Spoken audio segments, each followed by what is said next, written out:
Have you ever heard of an airline so glamorous it was practically a Hollywood movie star? An airline that once ruled the skies, connecting continents, and defining the golden age of air travel. Today, we're talking about the spectacular rise and heartbreaking fall of World Airlines, or TWA. This isn't just a story about a failed company.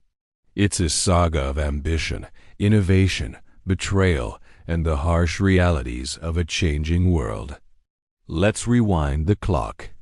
TWA wasn't just any airline. Born in 1930 from the merger of two smaller carriers, it quickly became a titan of the skies.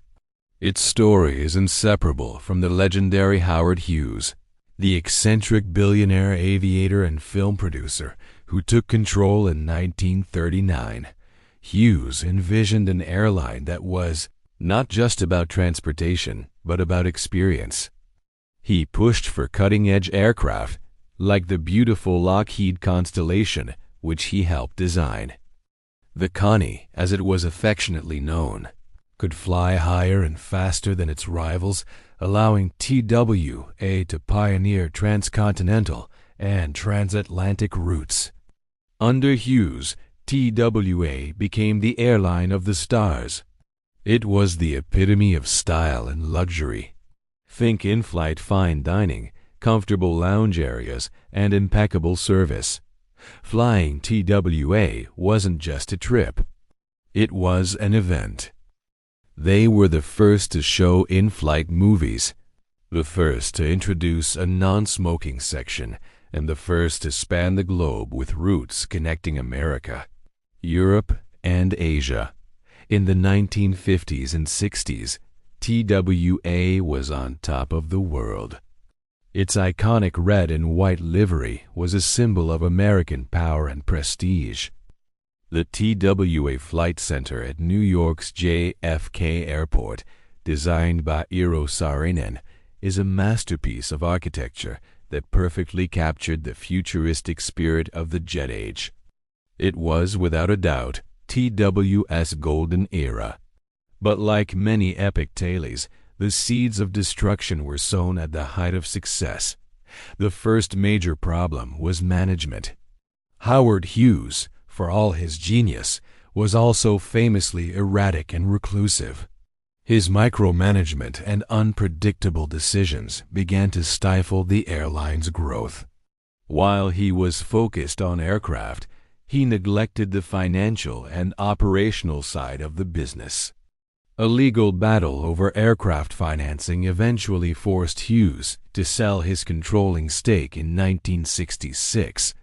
For a moment, it seemed like TWA was free. But this freedom led to a new set of problems.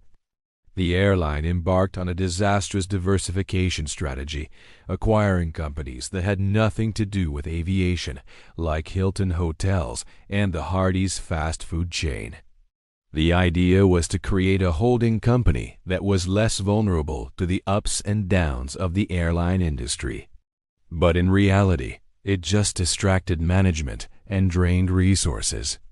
The airline, the core of the business, began to suffer from underinvestment. Then came the debt. In 1985, corporate raider Carl Icahn took control of TWA in a hostile takeover. To finance the deal, he loaded the company with massive amounts of debt. Icahn's strategy was ruthless. He promised to turn the airline around, but his actions told a different story. He began selling off TWA's most valuable assets to pay down the debt he himself had created.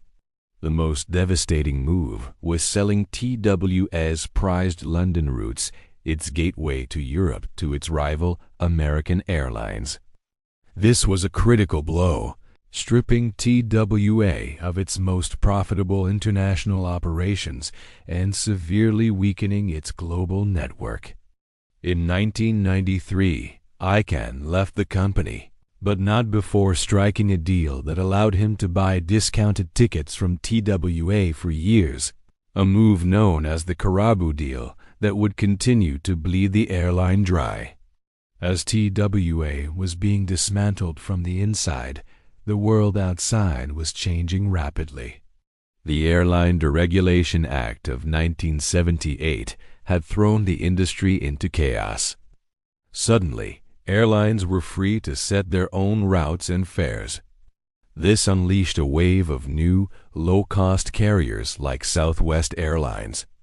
These nimble competitors had lower operating costs and could offer much cheaper tickets. TWA, with its older fleet, unionized workforce, and massive debt, simply couldn't compete. It was stuck in the middle, not as luxurious as some international carriers anymore, and not nearly as cheap as the new budget airlines. It was losing passengers at both ends of the market. On top of financial woes and fierce competition, TWA's image took a severe hit. Air travel is built on trust and a perception of safety. Unfortunately, TWA suffered a series of high-profile security incidents that shattered public confidence. The 1985 hijacking of TWA Flight 847 in Athens and the bombing of TWA Flight 840 a year later put a target on the airline. But the final, tragic nail in the coffin was the crash of TWA Flight 800 in 1996. The Boeing 747 exploded shortly after takeoff from New York, killing all 230 people on board. While the investigation eventually concluded that the cause was a fuel tank explosion, likely due to a wiring short circuit, the initial media frenzy was filled with speculation about terrorism. The disaster and the subsequent investigation cast a long, dark shadow over the airline from which its reputation would never fully recover.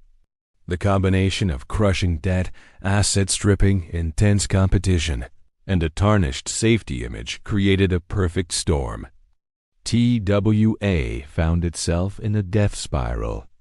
The company filed for bankruptcy protection for the first time in 1992, trying to reorganize and shed some of its debt. It wasn't enough. They filed for bankruptcy again in 1995. The airline tried to reinvent itself in the late 90s, ordering new, more efficient aircraft and trying to recapture some of its old magic. For a brief moment, it looked like a comeback might be possible. But it was too little, too late. The damage was too deep, the debt too high, and the competition too fierce. The rising fuel prices of the early 2000s were the final push over the edge. In December 2001, facing a third bankruptcy, the once mighty World Airlines was left with no other choice. It was acquired by its longtime rival, American Airlines, for a fraction of what it was once worth. The iconic red and white TWA brand, a fixture in the skies for over 70 years, vanished almost overnight. The last TWA flight, Flight 220 from Kansas City to St. Louis, landed on December 1, 2001, marking the end of an era. The employees, many of whom had dedicated their entire careers to the airline, were heartbroken. So, what's the key lesson from TWA's collapse?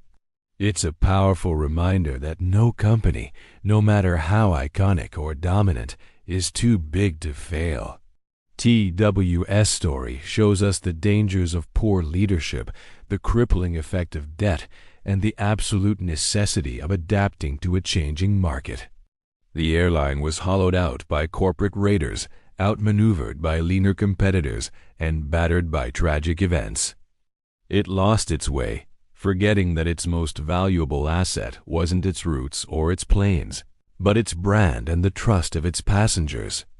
Today, the TWA name lives on primarily through nostalgia and in the stunningly preserved TWA Hotel at JFK Airport.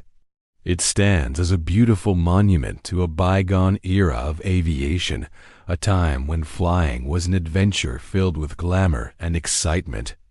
The story of World Airlines is a cautionary tale, but it's also a tribute to an airline that dared to dream big and, for a time, truly owned the sky. Thank you so much for watching. What are your memories of TWA? Do you think it could have been saved? Let me know in the comments below. And if you enjoyed this journey into aviation history, don't forget to like this video and subscribe for more stories like this. See you next time.